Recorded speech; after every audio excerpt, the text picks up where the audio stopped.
एक बार की बात है। एक बार एक सेठ जी ने अपने मुनीम जी को बुलाया और कहा कि मुनीम जी, आज तक की मेरी जितनी कमाई है उसका मैं हिसाब देखना चाहता हूँ।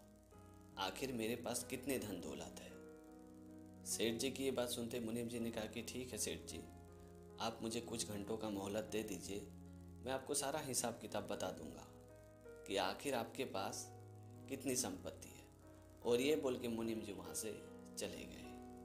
और करीबन 3-4 घंटे बाद मुनीम जी वापस सेठ जी के पास आया और कहा कि सेठ जी, आपके पास इतना संपत्ति है कि आपकी आने वाली 7 पीढ़ी बैठ के खाना खा सकती है, उन्हें कुछ करने की जरूरत नहीं है। मुनीम जी की ये बात सुनने के बाद सेठ जी मन ही मन सोचने लगे कि 7वीं पीढ़ी तक तो ठीक है, लेकिन 8वीं पीढ़ी का क्या होगा। वो तो भूखा मर जाएंगे, उनके पास धन संपत्ति खत्म हो जाएगी, फिर क्या होगा। और यही तमाम बातें सोच सोच के सेठ जी को बहुत ही टेंशन होने लगी, चिंता होने लगी। सेठ जी ने धीरे धीरे खाना पीना बंद कर दिया था। उनकी शांति सुकून धीरे धीरे खत्म हो रही थी। अब वो धीरे धीरे बीमार भी पड़ने लगे थे। सेठ जी की पत्नी ने सेठ जी का हर जगह इलाज कराया, पर इलाज से सेठ जी का कोई फायदा नहीं हुआ। उनकी स्थिति वैसी की वैसी बनी रही। और एक दिन सेठ जी की पत्नी को किसी ने बताया कि हमारे गांव से कई मील दूर एक संत जी रहते हैं। अगर आप सेठ जी को संत जी के पास लेके जाओ तो वो संत जी सेठ जी को जरूर ठीक कर देंगे। उस आदमी की बात सुनने के बाद सेठ जी की पत्नी की आंखों में आशा की किरण जाग गई। और अगले दिन सेठ जी की पत्नी ने सेठ को लिया और वो संत जी के पास पहुंच गई। संत जी के पास पहुंचने के बाद सेठ जी की पत्नी ने सेठ जी से कहा कि आखिर बताइए आपकी समस्या क्या है, संत जी सब कुछ ठीक कर देंगे।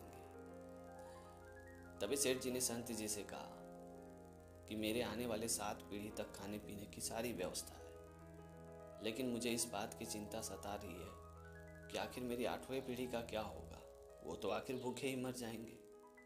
बस यही चिंता मुझे सता रही है। मैं नहीं चाहता हूँ कि मेरी 8वीं पीढ़ी भूखा मरे। सेठ जी की ये बात सुनते संत जी थोड़ा मुस्कुराए। उसके बाद संत जी ने सेठ जी से कहा कि हमारे गांव के अंतिम छोर पे लास्ट में एक गरीब बुढ़िया रहती है। ना उसके पास कोई कमाने वाला है और ना वो खुद कमा पाती है।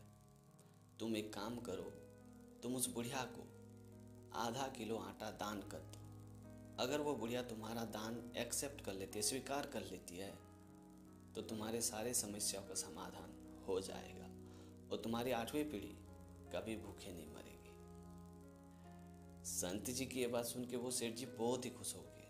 वो मन ही मन सोचने लगे कि ये तो बड़ा ही आसान है। फिर सेठ जी ने संत जी को प्रणाम किया और वो वापस अपने घर पे आ गए। फिर सेठ जी ने एक सेवक को लिया और 5 किलो आटा लेके उस बुढ़िया के पास पहुंच गया।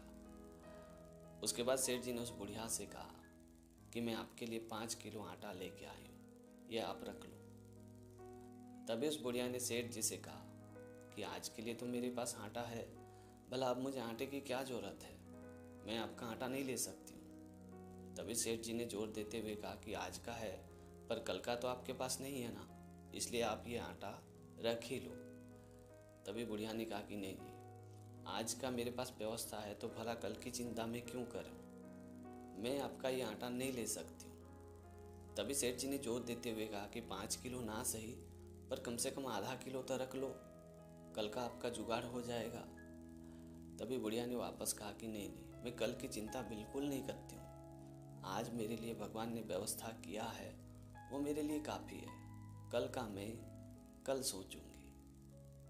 और ये बोल के उस बुढ़िया ने सेठ जी से आटा लेने से सख्त मना कर दिया। उस बुढ़िया की बात सुनने के बाद सेठ जी मन ही मन सोचने लगी कि ये बुढ़िया एक दिन की फिक्र नहीं करती है और मैं आने वाले 8वें पुरखों की चिंता कर रहा हूँ। मैं जो ये 8वें पूर्वज की चिंता कर रहा हूँ वो बिल्कुल बेकार है।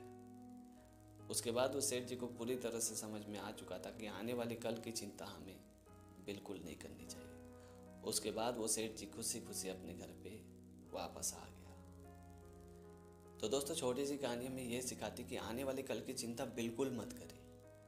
आज को अच्छा कीजिए, इस पल को अच्छा कीजिए। यकीन मानिए आने वाला कल, आने वाला पल बहुत ही बेहतर होगा।